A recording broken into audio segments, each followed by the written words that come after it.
human beings, it's like snapshots, right? So, for example, you guys were at the door, and now you are seated, and because of that change, I can tell that time has passed, right?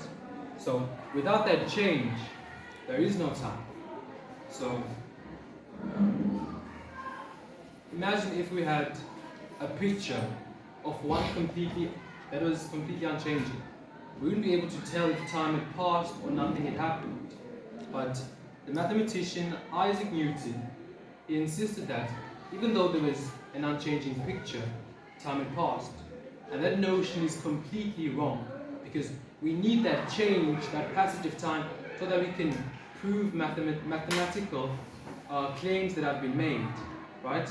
So, as people studying things more, they began to realize that the stars, first of all the stars are much more accurate measure of time, because we measure, let's say, one full revolution of the Earth around the Sun is approximately 1 year, right? And it's 365 days. And we measure a day by one full revolution of the Earth around its own axis, which is 24 hours. And as these notions grew, people were able to invent things and measure time much more accurately, such as clocks and things like that, right? So, there's a question. Is time universal? Is there an audible tick-tock throughout the cosmos? Like, does time tick at once for everything that exists in the universe? The answer to that question is no. Because time can be bent, stretched, squeezed, and warped. And I'll explain to you how this happens. For example, you see the geosynchronous satellites that orbit the Earth are far away enough so that for them to have a measurably different space-time warping than us. So here on the Earth's surface, we experience a larger gravitational acceleration than the geosynchronous satellites that orbit it. So their time takes faster than that of us on the Earth's surface. But we get correct timing. But how does that happen? We pre-correct the signals from the geosynchronous satellites to compensate for Einstein's theory of general relativity, so that we can get precise timing. And then we clap our hands and say, Einstein was right. The field equations work. So, moving forward. So let's talk about time travel. We've managed to grasp the understanding of time, so let's talk about moving forward in time. So, there is a possibility of moving forward in time if you were to simply move faster in the gravitational field than relevant to other people. So let's say, imagine you're on a space machine, right? If you move fast, really fast, time will tick slow for you. So the faster you move, the slower time will tick for you. And there's a formula for this, of course. So the faster you move, the slower time will tick. So imagine you're going 80% the speed of light, 90% the speed of light, 99.9% the speed of light. Time will tick slower and slower and slower for you. So let's imagine if you're moving at 100% the speed of light.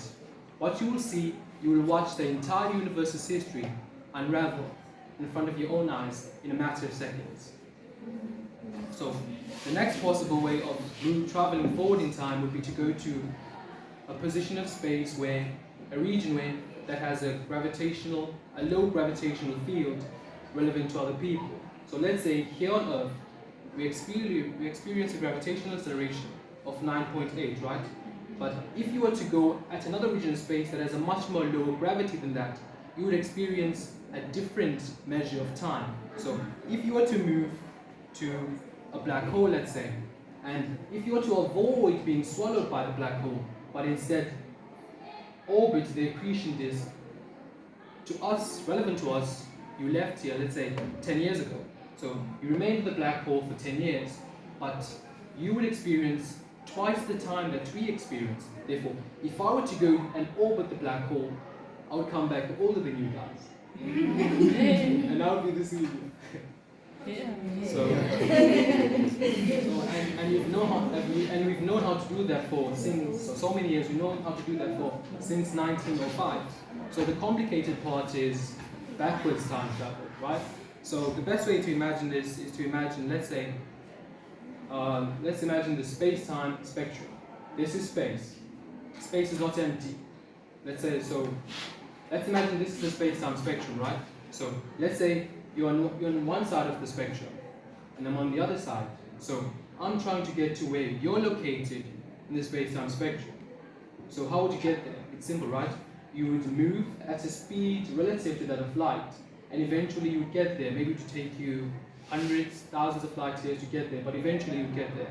Another way is to bend the space-time fabric, warp it, and your position is much more closer to mine now.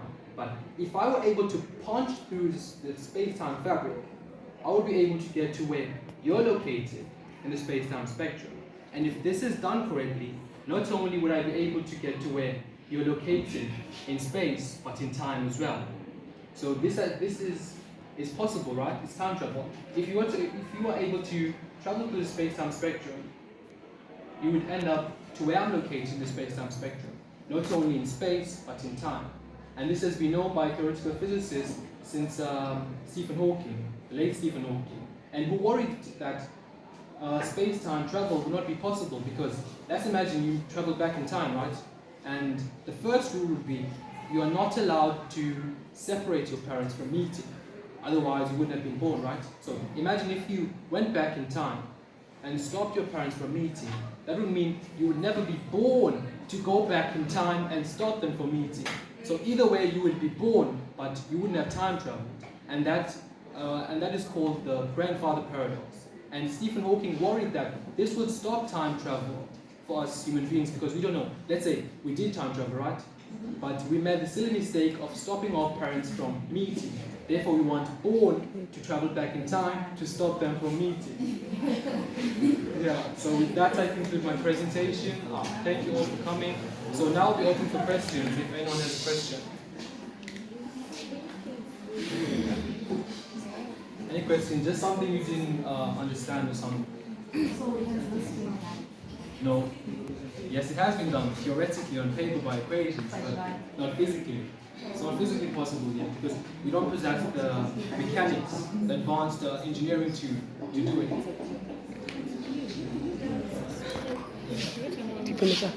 No questions?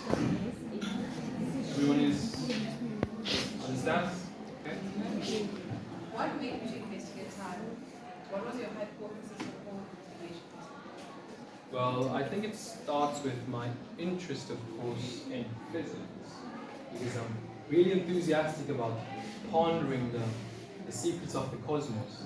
So when I looked into that, I found out that there's a number of people, let's say, advanced, let's say, intellects that's not of the same issues as me, right? So, such as Einstein. There's Einstein, there's Isaac Newton, there's Stephen Hawking. And when I did it, I tried to calculate, but to understand the conclusions about the cosmos entirely. So, and the thing that was most interesting is time travel, right? Because let's say, what do you think? Let's say this is the Earth, right? This is the Earth, right? And then over there we have the Sun. So they're just stationed in space, right? They're just in space. Why do you think they're standing on? Why aren't they falling? Why do you think that happens? Gravity. What is gravity? You don't know what is gravity, right? So let me tell you. So imagine this is a trampoline, right? But let's say it's just a tower, but a dense tower. It's elastic. So it's straight, right? It's flat. Okay, let's go like so. This is a tower. In space, this is a space-time spectrum. So what would happen if we were to put objects with mass on the tower? What would happen? It would warp, right? It would warp like so. There would be a warping of the space-time spectrum. Like that. Because we just put an object on the fabric, right? And that's what happens out there in space. The object that has the greatest mass is the sun. Therefore, any object that occupies a distance close to the sun will feel the warping of its mass, and that is gravity. That is why they orbit around the sun, because of the warping it causes on the space-time spectrum. That is gravity. And remember that gravity occupies 4 dimensions, not only back and forth, it occupies back and forth, left and right, and up and down.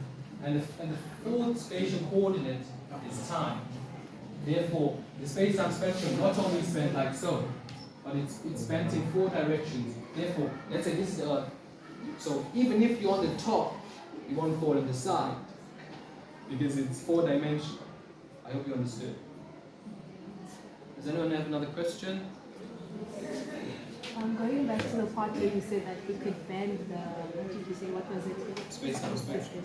So that means that if we bend it, it will take someone like quicker to reach to the place that they want to reach, or is it? Yeah, so let's say, okay, let me go back to this picture here. So imagine it's a piece of paper, right? On the paper. Alright, Malibongwe, before you answer that question, because I also had the same question, so just to add on a question, so in fact from the first place, why is it necessary to warp the space? Why do you bend it from the first place? What's the need? So that the distance between us becomes shorter. So let's say this is the paper, and I'm here, and you're over there, and it could take me thousands of light years to reach you, or I might not reach you at all. Therefore, a quicker way would be to bend it. Therefore, let's say it's a piece of paper, right? When I bend the paper,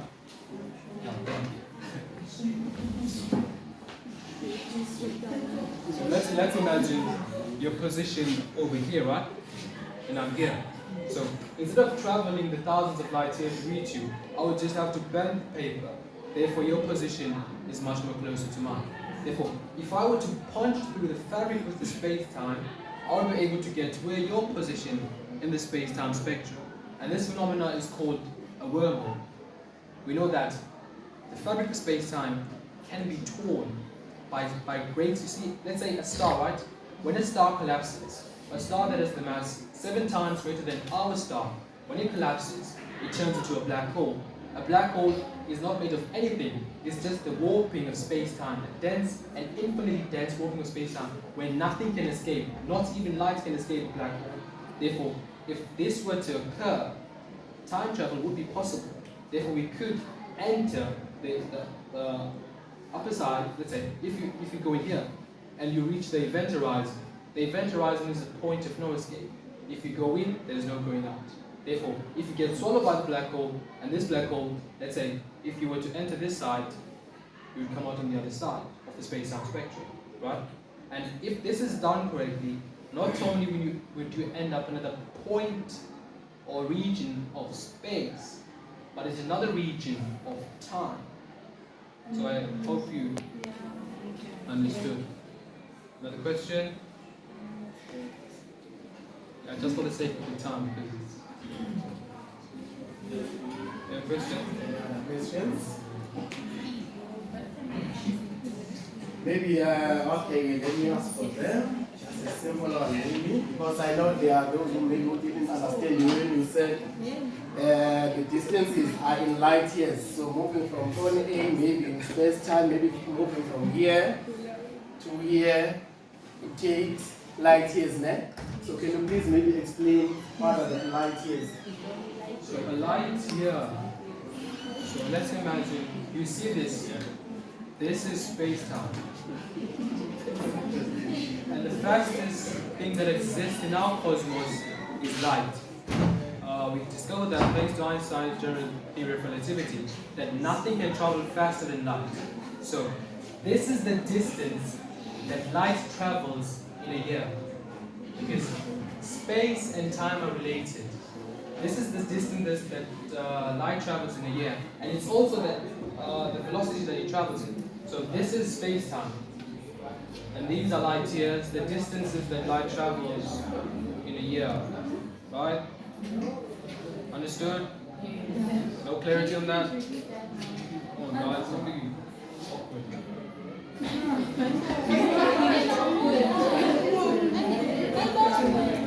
Question?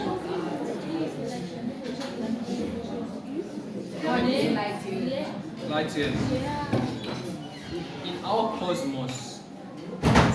nothing that can travel faster than light, because it's the fastest thing that exists in our cosmos.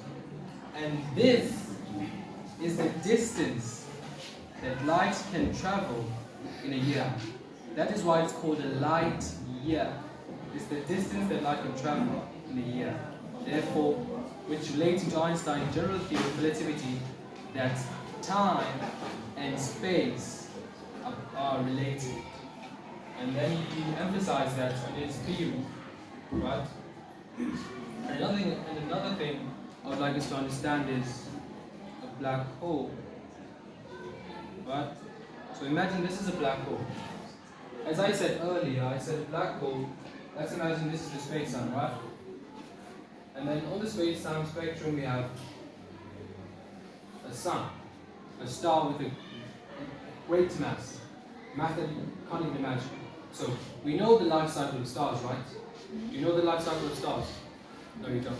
Okay, so let's imagine that the star is... let's say it's at night, right? And when you look up at the stars, why do you think the stars have bright colors? Why do you think they have light? It's because the stars, they burn helium into hydrogen in order to produce energy, right? And that energy is given off as light energy. And then when stars, the first life cycle of stars, they're just your average star. And the second life, when they die, the outer layers explode because they've been out of the helium, right? If the star now becomes a red giant, and then afterwards, its exterior layers that have grown now get smaller, and then it becomes a white dwarf. And you might think that the star is still there, but the star has died a long time ago. All it's left behind is just a core. And that's the opposite star, let's say it has a mass less than that of the Earth. But when we talk about a star that has a much greater mass, when it dies, instead of it just going out into space, it just collapses on the space-time spectrum. Therefore, instead of now having a star, the space-time spectrum becomes warped, where nothing can escape. Anything that has mass cannot escape. Because on the space-time spectrum, right, anything that has mass interacts with gravity. Let's say it's just that is elastic. Anything that has mass causes the elastic fabric to bend, right? Anything that has mass. And light has mass as well. And we know that because of Einstein's theory that says E is equal to mc squared, which energy is equal to mass times the speed of light squared, right? Therefore, even light cannot escape the black hole. And if anything ever fell into the black hole, nothing would ever escape the black hole. And that leads to physicists asking the question, where does all that matter go? If it's consumed by the black hole, where does it go?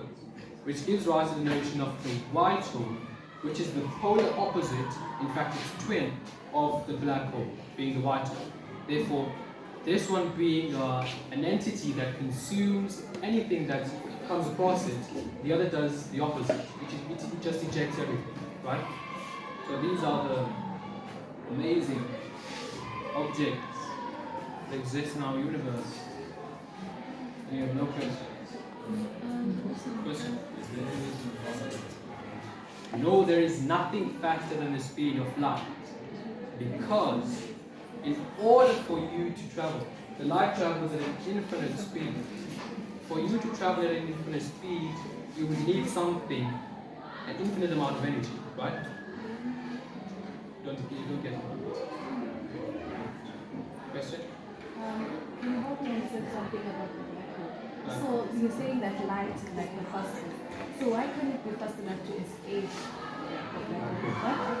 What exactly is going on in the black hole? Okay. This is the space-time fabric, right? It's the elastic towel I was talking about.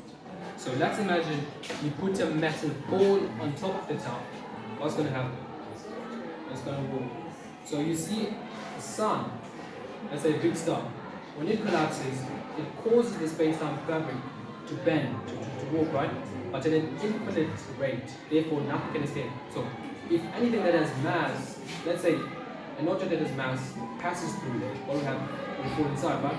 Therefore, anything that has mass that interacts with the tower we're talking about will not escape, it will fall in. Therefore, light has mass. Therefore, light will fall in and never come out. So imagine if I were to shine a torch across the black hole and you're on the other side, the light would never reach you. Let's say you're there, the black hole is here. If I were to shine the light would just fall into the black hole. Right? Question? I think you misunderstood the question from us because the actual question was you're saying that when the star falls and falls on the space spectrum, Now we collapse. collapses, it causes the black hole.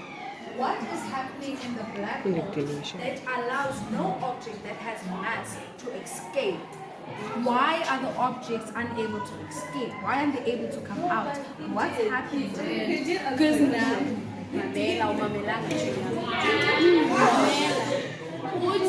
because of the towel, right? So right here, the more of the object and it is towel, it has a mass. So as if we're going to find it what here is seen already there is a black hole, right? So here is seen yes. So everything the more you put inside the mass, the matter is going to be down.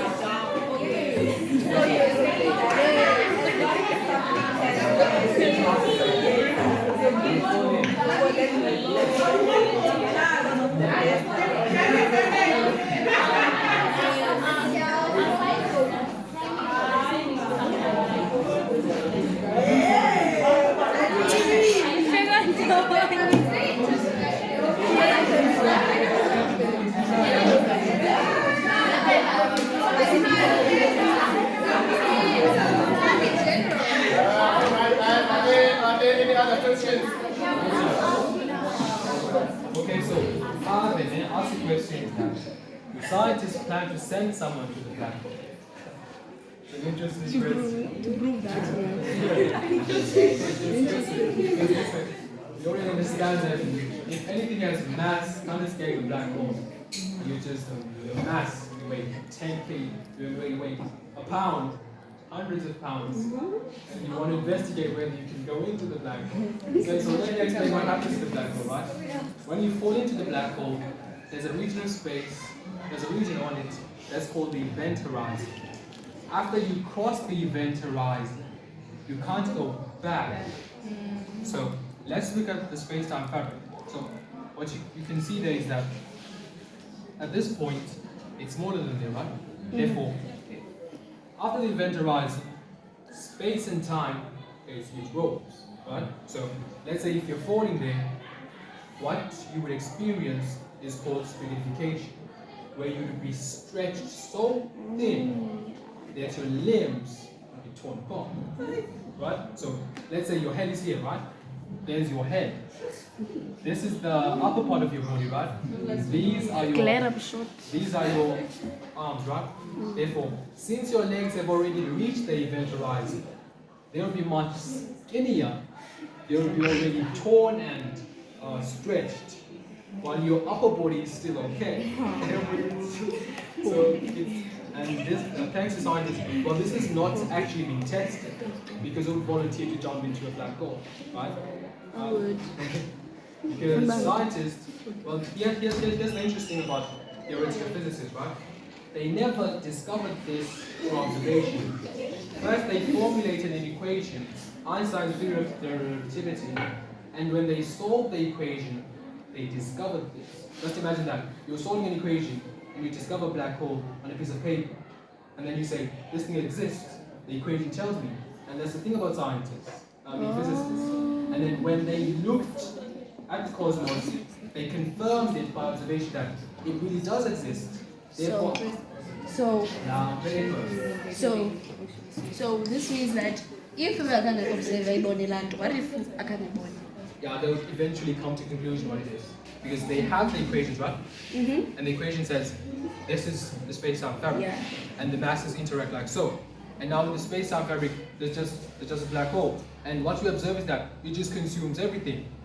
Therefore, we calculate it and come up with the hypothesis that why is it, scientists, right? They come up with a hypothesis that it consumes everything because it's black. You know the 90s. Yeah. So They would it just say absorbs all the because it's black and everything has color, therefore it absorbs all the other because it wants to have color as well, right? Right. And then eventually they'll move forward and conclude that no, it's actually an infinitesimally pointed space that is infinitely warped, that consumes anything that has mass.